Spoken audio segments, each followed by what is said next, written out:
ಇದು 4ನೇ ಬಾರಿ ನಮ್ಮ ಕಾಲೇಜಿಗೆ ಚಾಂಪಿಯನ್ಶಿಪ್ ಬರ್ತಾ ಇರೋದು. 4ನೇ ಬಾರಿ ಸತತ ಪರಿಶ್ರಮದಿಂದ ಏನ್ ಬೇಕಾದ್ರೂ ಸಾಧಿಸಬಹುದು ಅನ್ನೋದಕ್ಕೆ ನಮ್ಮ ಕಾಲೇಜೇ ಸಾಕ್ಷಿ. ಸತತ ಪರಿಶ್ರಮ ಮತ್ತೆ ಕಷ್ಟಪಟ್ರೆ ಏನ್ ಬೇಕಾದ್ರೂ ಮಾಡಬಹುದು ಅನ್ನೋದಕ್ಕೆ ನಿಜವಾಗ್ಲೂ ಸಾಕ್ಷಿ ಅಂದ್ರೆ ಇವತ್ತಾಗ್ತಾ ಇದೆ.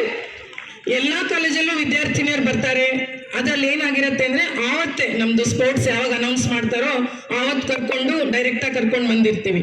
ಆದ್ರೆ ನಮ್ಮ ಕಾಲೇಜಲ್ಲಿ ಏನಾಗುತ್ತೆ ಅಂದ್ರೆ ಎಲ್ಲಾ ಸಹೋದ್ಯೋಗಿ ಮಿತ್ರರ ಸಹಕಾರದಿಂದ ಎಷ್ಟೊಂದು ತರಗತಿಗಳು ಹೋಗ್ತವೆ, ಎಷ್ಟೊಂದು ಪಾಠಗಳು ಹೋಗ್ತವೆ.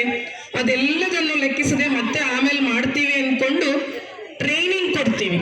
ಅದರಲ್ಲಿ ವಿಶೇಷವಾಗಿ ದೈಹಿಕ ಶಿಕ್ಷಕರಲ್ಲದ ನಮ್ಮ ಸೈಯದ್ ಸರ್ ವಿಶೇಷ ಪರಿಶ್ರಮವನ್ನು ತಗೊಂಡು ರಜಾ ದಿನಗಳಲ್ಲಿ ಅವರೇ ಸ್ಪೋರ್ಟ್ಸ್ ಪರ್ಸನ್ ತರ ಅವರೇ ಆಟದಲ್ಲಿ ಅವರೇ ಆಟ ಆಡ್ಕೊಂಡು ಅವರೇ ಜೊತೆಲಿ ಇದ್ಕೊಂಡು ಮತ್ತೆ ರಾಮಣ್ಣ ಸರ್, ನಮ್ಮ ಎಚ್.ವಿ. ನಾಗರಾಜ್ ಮತ್ತೆ ಹೆಗ್ಗೊಂಡ್ ಸರ್ ಮತ್ತೆ ಎಲ್ಲ ಉಪನ್ಯಾಸಕರ ಸಹಕಾರದಿಂದ ಇದೆಲ್ಲ ಸಾಧ್ಯವಾಗಿದೆ.